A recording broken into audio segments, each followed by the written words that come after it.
Assalamualaikum warahmatullahi wabarakatuh. Yang saya hormati Bu Dini Arifani Hayati MH selaku dosen pengampu dari mata kuliah Fikih Islam serta teman-temanku yang saya sayangi. Kenalkan, nama saya Muhammad Nasihatul Haq Babis dari kelas MPIC. Nomor induk mahasiswa 206210102. Pertama-tama, puja dan puji syukur selalu kita limpahkan kehadirat Allah Subhanahu wa taala yang telah dan juga senantiasa memberikan nikmat iman dan Islam kepada kita semua, sehingga pada hari ini, detik ini, kita masih bisa merasakan nikmatnya Islam, indahnya Islam tersebut. Yang kedua, sholawat serta salam tetap tercurahkan kehadirat baginda Nabi Muhammad SAW yang kita nanti syafaatnya di hari kiamat kelak. Di sini saya akan menjelaskan bab yang pertama yang berjudul Fikih Islam. Fikih secara bahasa berasal dari serapan bahasa Arab, yaitu faqiha yafqahu fiqhan, yang berarti mengerti dan faham. Dan dari sinilah istilah fikih ada. Setiap memahami dan mengerti dalam suatu hal, maka itulah yang disebut fikih. Yang selanjutnya, secara istilah, fikih berarti suatu ilmu yang mempelajari syariat yang bersifat amaliyah, yang diperoleh dari dalil-dalil hukum yang terinci dari ilmu tersebut. Selanjutnya yaitu sumber hukum fikih Islam. Dalam fikih Islam, terutama dalam aliran Ahli Sunnah wal Jamaah, menggunakan 4 sumber hukum. Yang pertama Al-Quran, hadis, ijma' dan juga qiyas. Yang pertama, pengertian dari Al-Quran ialah sumber hukum yang berasal dan juga diturunkan dari Allah Subhanahu wa taala melalui malaikat Jibril kepada Nabi Muhammad SAW yang diturunkan secara berangsur-angsur. Sedangkan untuk ahli hadis ialah segala bentuk perbuatan, perkataan, serta ketetapan Nabi Muhammad SAW yang dicatat oleh para sahabat serta disampaikan kepada para umatnya. Lalu yang selanjutnya ialah ijma'. Ijma' ialah kesepakatan para ulama atas suatu hukum setelah wafatnya Nabi Muhammad SAW. Karena pada masa hidup Rasul, semua hukum dikembalikan kepada beliau. Sedangkan setelah wafatnya beliau, hukum dikembalikan kepada para sahabat dan juga para mujtahid. Dan sumber hukum yang terakhir ialah al-qiyas. Al-qiyas ialah menyamakan suatu yang lain dalam hukum karena adanya sebab yang diantaranya keduanya. Yang selanjutnya ialah al-qiyas. Al-qiyas ialah menyamakan hukum yang ada dengan hukum yang lain karena adanya sebab di antara keduanya. Selanjutnya ialah ruang lingkup dari fikih sendiri. Ruang lingkup fikih terdapat berbagai pendapat, namun yang umumnya ada di kalangan para ulama. Yang pertama ialah ubudiyah. Ubudiyah ialah hukum pertalian hubungan manusia dengan Kholiknya.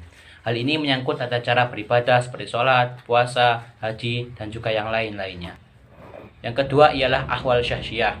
Ahwal syakhsiyah ini meruang lingkup pada penerangan tentang kehidupan keluarga seperti perkawinan, perceraian, nafkah, talak, dan juga penentuan nasab. Yang selanjutnya ialah muamalah. Muamalah sendiri berada dalam ruang lingkup yang menerangkan tentang hubungan sosial antara umat Islam dalam konteks hubungan ekonomi, jasa, dan gadai. Dalam contohnya ialah jual beli, sewa menyewa, hutang piutang, dan lain sebagainya.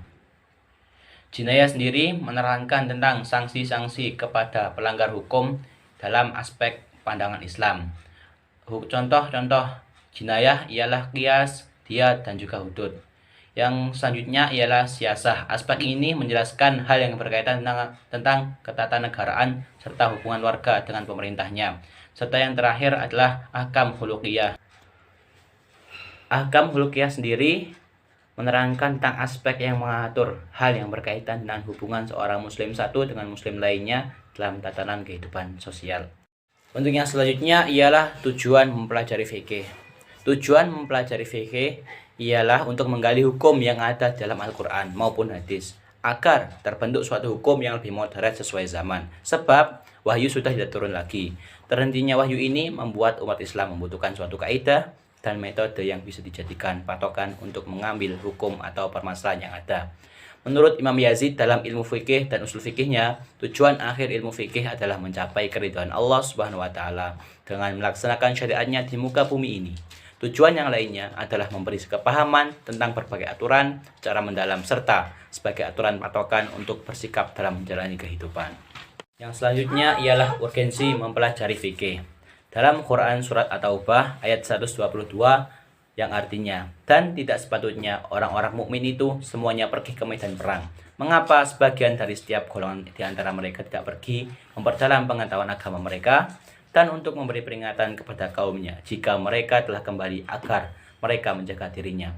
Dari ayat di atas dapat diambil maksud bahwa urgensi mempelajari fikih adalah agar diri kita bisa menjaga diri dari hal-hal yang diharamkan Allah Subhanahu wa taala. Karena hal-hal yang dilarang Allah pasti ada mudaratnya.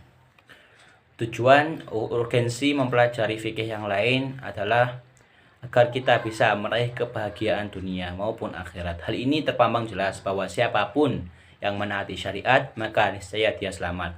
Adapun hal lain yang menyebabkan pentingnya mempelajari fikih adalah agar kita sebagai umat Nabi Muhammad SAW yang notabene tidak sezaman dengan beliau, pastinya ada kebingungan tentang pemahaman hukum yang benar. Bila ditelan mentah-mentah suatu hukum, maka akan menjadikan kita kebingungan serta kesulitan. Padahal tujuan adanya hukum tersebut ialah untuk mempermudah manusia.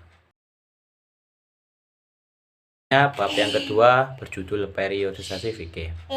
Periodisasi fikih dibagi menjadi 6 periode. Yang pertama ialah periode Rasulullah, kedua periode sahabat, yang ketiga periode tabi'in, keempat periode mazhab, yang kelima periode kemunduran, serta yang terakhir ialah periode kebangkitan fikih hingga sekarang. Periode Rasulullah SAW ini berlangsung selama 22 tahun semenjak diturunkannya Al-Quran hingga Al-Quran selesai diturunkan. Fase ini dibagi menjadi 2 waktu, yaitu 12 tahun saat Rasulullah berada di Makkah, dan 10 tahun ketika Rasulullah berada di Madinah. Periode yang kedua ialah periode para sahabat.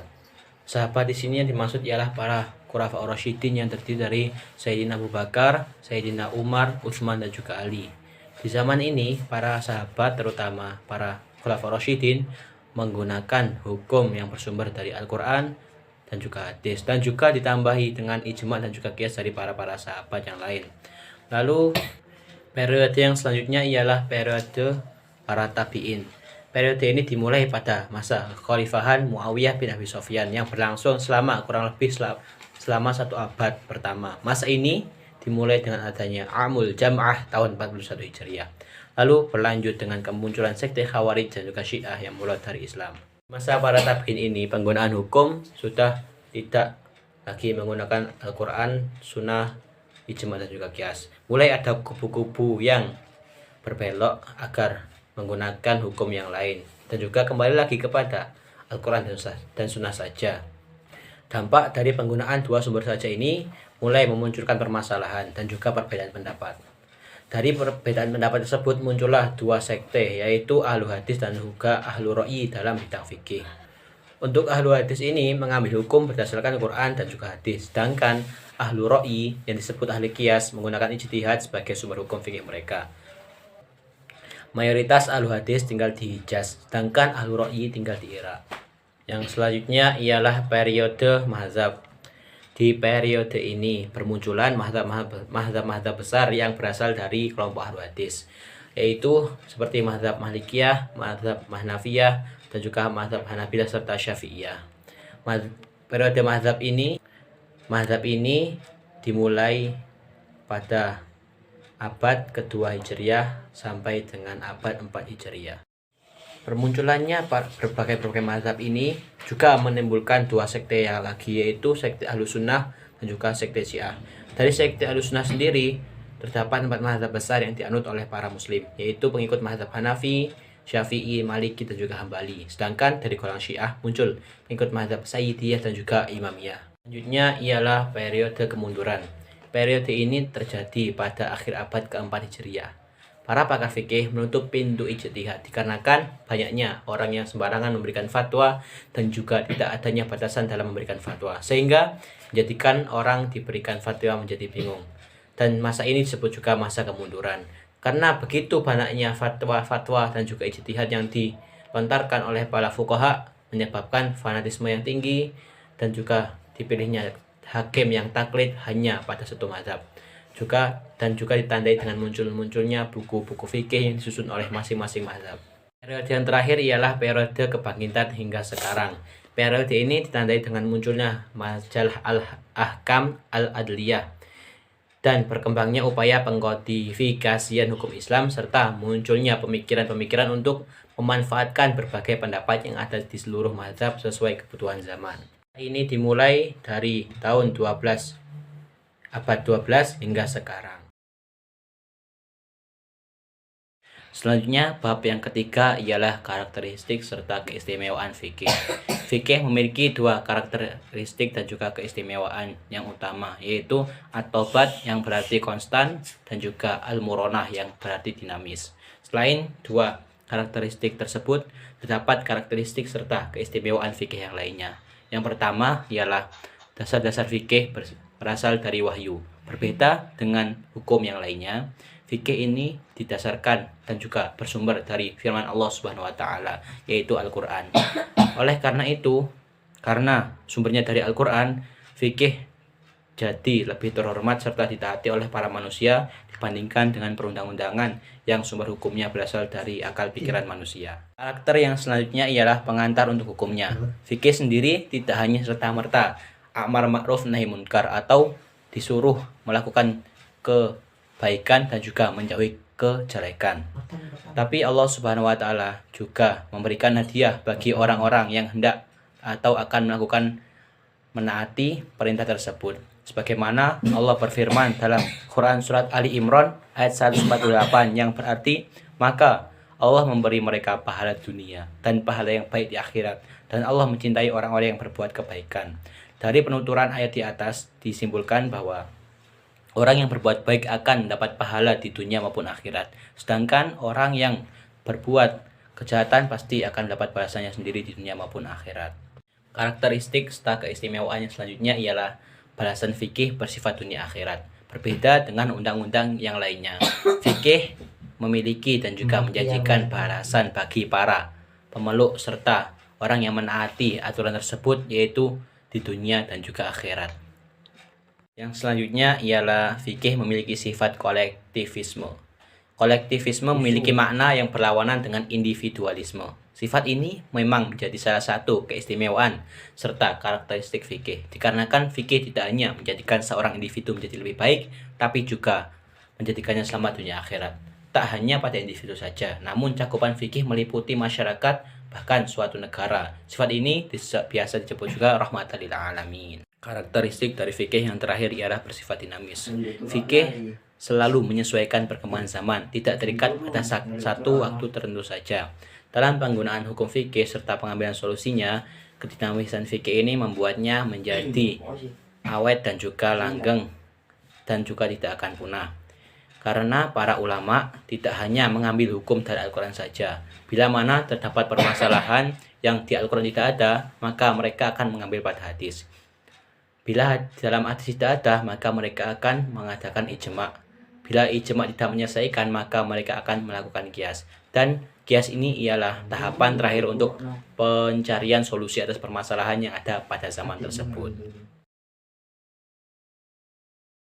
Bab yang keempat ialah fikih Islam dan juga undang-undang Romawi. Permasalahan yang timbul dari adanya perbedaan pendapat antara UU fikih yang terpengaruh oleh undang-undang Romawi dan juga undang-undang Romawi yang terpengaruh oleh UU fikih. Hal ini terjadi karena pada masa itu Islam menaklukkan Romawi, dan juga di situ pasti terjadi perombakan dalam peraturan pemerintahan dan juga sistem dalam kerajaan ataupun kesultanan tersebut. Maka dari itu muncullah berbagai pendapat tentang permasalahan antara UU fikih dan juga Romawi. Pendapat yang pertama ialah kubu yang mendukung adanya pengaruh UU Romawi terhadap UU fikih. Pendapat ini disampaikan oleh Ignaz Goldhizer dan juga T.J. Debord. Mereka berpendapat bahwa sebagian orang Arab dan orang Islam mengadopsi pendapat Barat. Adanya lingkungan yang baru serta hal-hal yang baru membuat mereka berpendapat bahwa pastilah umat Islam akan mengambil suatu penyelesaian permasalahan di mana sebelumnya belum pernah ditemui permasalahan tersebut dalam syariat Islam. Mereka pasti akan mengambil sumber penyelesaian masalah tersebut dari realitas kehidupan sehari-hari dari bangsa Romawi. Pendapat yang kedua ialah dari kubu kontra atau kubu yang tidak setuju dengan adanya teori bahwa UU Fikih terpengaruh oleh Undang-Undang Romawi. Pendapat ini kebanyakan disampaikan oleh tokoh-tokoh Islam, seperti Ibnu Khaldun. Beliau berpendapat bahwa Undang-Undang Fikih tidak terpengaruh oleh Undang-Undang Romawi atas dasar dilihat dari teori ilmu, sosial, dan realitanya, yaitu bangsa yang dikuasai selamanya mengikuti bangsa penguasa. Beliau berpendapat seperti itu karena pada masa itu bangsa Romawi dikuasai oleh bangsa Islam. Beliau juga berpendapat bahwa UU Romawi terpengaruh dan mengambil faedah dari fikih Islam, di mana pada masa Renaissance kebudayaan dan ilmu-ilmu Islam menjadi bagian dari faktor Renaissance. Contohnya ialah buku karya Ibnu Sina yang dijadikan pedoman pembelajaran dalam ilmu kedokteran pada bangsa asing atau bangsa Eropa. Pendapat yang terakhir ialah pendapat netral atau tidak mengedepankan UU Romawi maupun UU Fikih. Pendapat ini menyatakan bahwa tidak adanya ketergantungan atau keterpengaruhan antara dua UU tersebut, yaitu Undang-Undang Romawi dan juga Undang-Undang Fikih. Pendapat netral ini disampaikan oleh salah satu tokoh Islam, yaitu Profesor Dr. Ahmad Badawi. Beliau berpendapat bahwa fikih Islam adalah sebuah peraturan undang-undang yang independen atau berdiri sendiri. Bukti-bukti adanya independensi fikih ialah sebagai berikut. Dalam beberapa permasalahan, kandungan UU Romawi tidak sama dengan UU Fikih. Aturan fikih tidak berdasarkan pada UU Romawi, meski ada kesamaan, namun keduanya berbeda pada kaidahnya. Pendapat lain disampaikan oleh Profesor Dr. As-Sanuri dan juga Profesor Dr. Sahasmat Abu Syaid, yaitu syariat Islam tidak menempuh metode yang ditempuh oleh Undang-Undang Romawi. Di sini dapat disimpulkan bahwa UU Islam dan juga UU Fikih dan juga Undang-Undang Romawi tidak ada keterpengaruhan satu sama lain. Masing-masing UU ini berdiri sendiri atas cara metode pengkajian serta metode yang ditempuhnya. Bab yang kelima ialah pembagian fikih dan cabang-cabangnya. Kandungan fikih memiliki kandungan yang menjadi landasan perilaku seseorang dalam segala hubungan yang dilakukannya dalam kehidupan. Bahkan, fikih juga mengandung hukum yang mengatur hubungan satu bangsa dengan bangsa yang lainnya. Oleh karena itu, pentingnya mempelajari fikih perlu ditanamkan pada generasi suatu bangsa. Agar seseorang dapat memahami kandungan serta hukum fikih tersebut, hendaknya seseorang itu harus memperdalam pengetahuannya tentang fikih itu sendiri. Salah satu cara agar pembelajaran dalam suatu hal dapat dilakukan dengan mudah serta dapat dipahami yaitu dengan membagi pokok-pokok materi serta topik yang akan dipelajari. Hal ini sama halnya dengan mempelajari fikih. Yang awalnya para ahli fikih atau fuqaha terdahulu terkesan mengabaikan pengelompokan topik-topik fikih tersebut, kini mulai memetakan serta membagi cabang-cabang pembahasan dalam fikih. Para fikih ahli fuqaha ini akhirnya mulai membagi-bagikan cabang-cabang fikih tersebut. Para ulama pada awalnya hanya membagi fikih menjadi dua cabang, yaitu ibadah dan juga muamalah. Ibadah sendiri berhubungan dengan urusan antara makhluk dengan sang khalik, sedangkan muamalah berhubungan tentang hubungan manusia dengan sama manusia atau sama makhluk yang lainnya. Seiring dengan perkembangan zaman, pembagian dan juga pemetaan fikih tidak hanya pada ibadah dan juga muamalah saja. Dari sekian banyaknya pembagian cabang-cabang fikih tersebut, ada 4 mazhab yang dijadikan rujukan dalam pembagian fikih tersebut, yaitu mazhab Syafi'i, mazhab Hanafi, mazhab Hambali, dan juga mazhab Maliki. Masing-masing mazhab ini sudah mengelompokkan cabang atau poin-poin penting dari undang-undang fikih.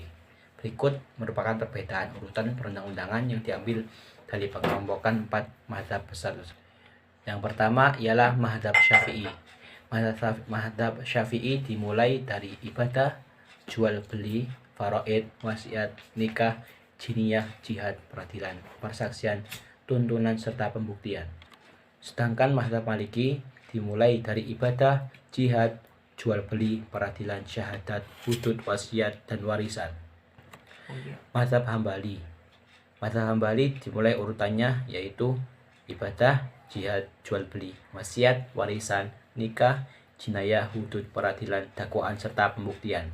Yang terakhir ialah menurut mazhab Hanafi, perbedaan urutan ini dimulai dari ibadah, pernikahan, al-ijarah, al-buyu, asyirkah, mudabbarah, ad-dawa, wasyahadah, wal-qada, al-hudud, al-jihad, al-jinayah, wasyaha, dan wasyaha tersebut. Setelah mengetahui perbedaan urut-urutan menurut 4 mazhab besar tersebut, selanjutnya kita akan membahas tentang cabang-cabang fikih dalam undang-undang.